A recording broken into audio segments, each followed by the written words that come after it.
নমস্কাৰ বাস্তুচাম অনুষ্ঠানলৈ আপোনালোক সকলোকে স্বাগতম জনাইছো। আশা কৰো আপোনালোক সকলো ভালে আছে, কুশলে আছে, মংগলে আছে।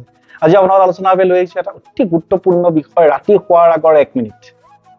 ৰাতি শোৱাৰ আগৰ 1 মিনিট সময় আপোনাৰ গোটেই জীৱন সলনি কৰি দিব পাৰে। আজি খুব দৰকাৰী এটা বিষয় জনাম যে ৰাতি শোৱাৰ আগত 1 মিনিট সময় আপুনি এনেদৰে যদি প্ৰত্যেক দিনে ব্যৱহাৰ কৰে ন, আপোনাৰ জীৱনটো লাহে লাহে সলনি হ'বলৈ আৰম্ভ কৰিব। এটা অতি গুৰুত্বপূৰ্ণ বিষয়। আমাৰ মূল বিষয়বস্তুলৈ আগবঢ়াৰ আগতে সকলোকে জনাই লওঁ কিতাপৰ কথা। ইতিমধ্যে সকলে গমেই পাইছে আমাৰ দ্বাৰা ৰচিত বাস্তুশাস্ত্ৰৰ ওপৰত 2খনি গ্ৰন্থ। প্ৰথমখনি গ্ৰন্থ বাস্তুশাস্ত্ৰৰ পৰিৱেৰে সলনি কৰক আপোনাৰ ঘৰখন, আৰু দ্বিতীয়খনি গ্ৰন্থ বাস্তুশাস্ত্ৰৰ পৰিৱেৰে সৌভাগ্যশালী কৰক আপোনাৰ ঘৰখন।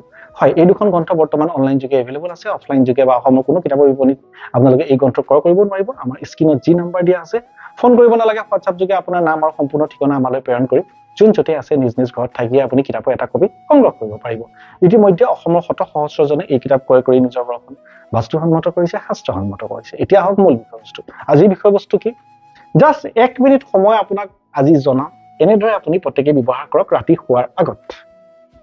গোটেই লাইফ চেঞ্জ কৰি দিব পাৰে এইকেইটা কথাই। সাংঘাতিক এটা গুৰুত্বপূৰ্ণ বিষয়। প্ৰত্যেকে এইখিনি কথা অনুভৱ কৰক আৰু ৰাতি শোৱাৰ আগৰ 1 মিনিট সময় এইদৰে ব্যৱহাৰ কৰা আৰম্ভ কৰক। লাহে লাহে দেখিব অতি কম দিনৰ ভিতৰত আপোনাৰ জীৱন সলনি হৈ যাব। চাওক, আমিতো সকলোৱে ৰাতি শুবলৈ যাওঁ। তাৰ আগৰ 1 মিনিট সময়ৰ কথা কৈছো আপোনাক। বেছি নহয়, 1 মিনিট, কিজানি তাতকৈ কম সময় লাগে। কি কাম কৰিব লগা আছে? আপুনি বিচনাত যেতিয়া উঠিলে, ধৰক আপুনি ৰাতি বাথৰুমলৈ গৈ মেলি আহি শুবলৈ বিচনাত পৰিলে। আপুনি শোৱা নাই, বিচনাত পৰি বহি পেলাই আপুনি এই কামটো কৰিব লাগিব। কি কৰিব লাগিব? এবাৰ ভগৱানক স্মৰণ কৰক। ইয়েছ, নেদেখাজনক। কোনজন ভগৱানক স্মৰণ কৰিব? আপোনাৰ কথা। বজৰংবলীকো কৰিব পাৰে, কৃষ্ণ বিষ্ণুকো কৰিব পাৰে, শিৱকো কৰিব পাৰে, গণেশকো কৰিব পাৰে, লক্ষীকো কৰিব পাৰে, দুৰ্গাকো কৰিব পাৰে, যাৰ যি ইচ্ছা। যিজন ব্যক্তি যি ভগৱানৰ প্ৰতি আস্থা আছে, কাৰণ গোটেই বিষয়টোৱে আস্থাৰ ওপৰত জড়িত। এবাৰ ভগৱানক স্মৰণ কৰক, সাহায্য কৰে। এবাৰ ক্ষমা খোজক। 2 নম্বৰ। কি ক্ষমা খুজিব? আজিৰ দিনটোত যদি মোৰ দ্বাৰা কিবা ভুল হৈছে, ভুল কাম কৰা হৈছে, ভুল কথা কোৱা হৈছে বা ভুল চিন্তা কৰা হৈছে, এবাৰ ভগৱানক ক্ষমা খোজক। আজিৰ দিনটোত মই জানিয়ে হওক নাজানিকে হওক, আৰু জানি যদি আপুনি ভাবিছে যে মই আজি কাৰোবাক নকবলগীয়া কিবা কথা কলো, কাৰোবাক আঘাত দিলো, পুনৰাবৃত্তি নকৰিব। যদি আপুনি দিনটোত জানি শুনি কিবা এটা নকৰিবলগীয়া কাম কৰিলে, তাক পুনৰাবৃত্তি নকৰিব। যি দায়দোষ হ'ল, জানিতে হওক অজানিতে হওক, মোক ক্ষমা কৰা। ভগৱানৰ ওচৰত হাত জোৰ কৰি মাফ ক্ষমা বিচাৰিব। 3 নম্বৰ, ভগৱানক ধন্যবাদ দিব। ইয়েছ, যিমানে বেয়া দিন নজক ন, ভগৱানক ধন্যবাদ দিব, কৃতজ্ঞতা প্ৰকাশ কৰিব, থেংক ইউ বুলি ক'ব ভগৱানক। চাওক, আমাৰ বেছিভাগ মানুহে কমপ্লেইনিং নেচাৰটো বেছি।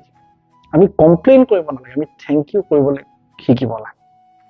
কমপ্লেইনৰ প্ৰয়োজন নাই। সাধাৰণতে চাব, আপুনি ঘৰবিলাকতে চাব, যি মানুহৰ দায়িত্ববোধ কম, সেই মানুহৰ কমপ্লেইন নেচাৰটো বেছি, ওজৰ আপত্তি বেছি। সাধাৰণতে দেখিব মেক্সিমাম আনসাকসেসফুল মানুহৰ ওজৰ আপত্তি বেছি। সাকসেসফুল মানুহৰ মুখত আপুনি ওজৰ আপত্তি নেদেখে। আৰু আপুনি যেতিয়া ৰাতি ভগৱানক ভাবিব ন, একো নিবিচাৰিব।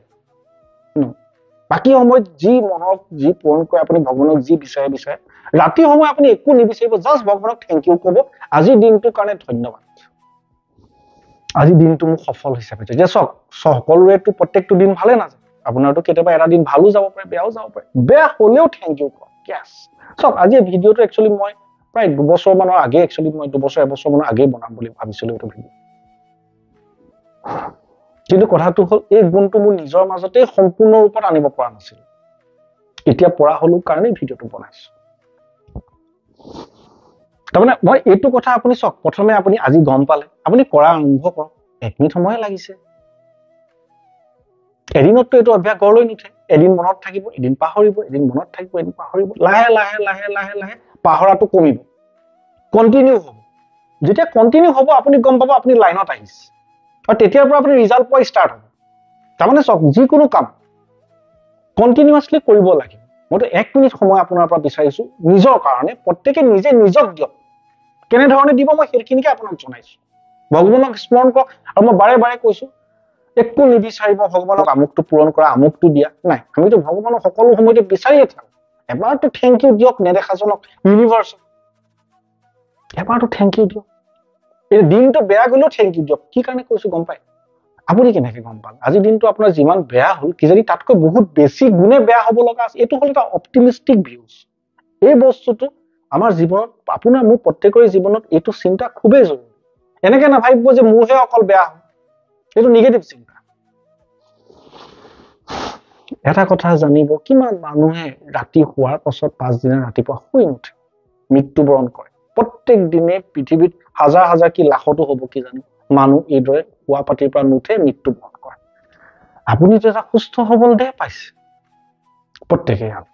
চ' মই সেইকাৰণে কৈছো ভগৱানক থেংক ইউ দিব। বেয়া হলেও থেংক ইউ দিব এইটো কাৰণে, আপুনি কিজানি আপোনাৰ সেই দিনটো যিমানে বেয়া নহওক তাতকৈ বহুত বেয়া হ'ব লগা আছিলে, একমাত্ৰ ভগৱানৰ কৃপাতে আপোনাৰ সিমানখিনি বেয়া নহল, ইমানখিনি হ'ল।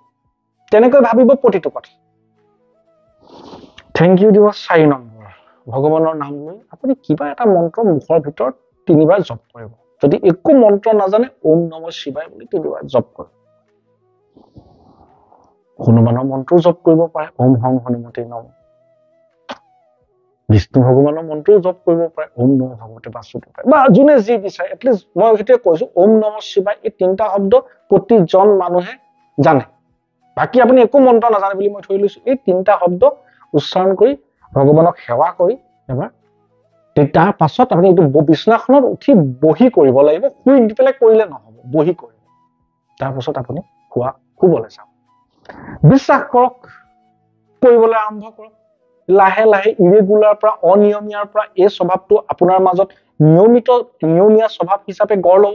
আৰু যেতিয়াই নিয়মীয়া স্বভাৱ হিচাপে গঢ় লব, আপুনি এমাহৰ পাছত আপুনি গম পাব আপুনি জীৱনত বিচৰা বহুতখিনি বস্তু নেদেখাজনৰ কৃপাত আপোনাৰ জীৱনলৈ আহিছে।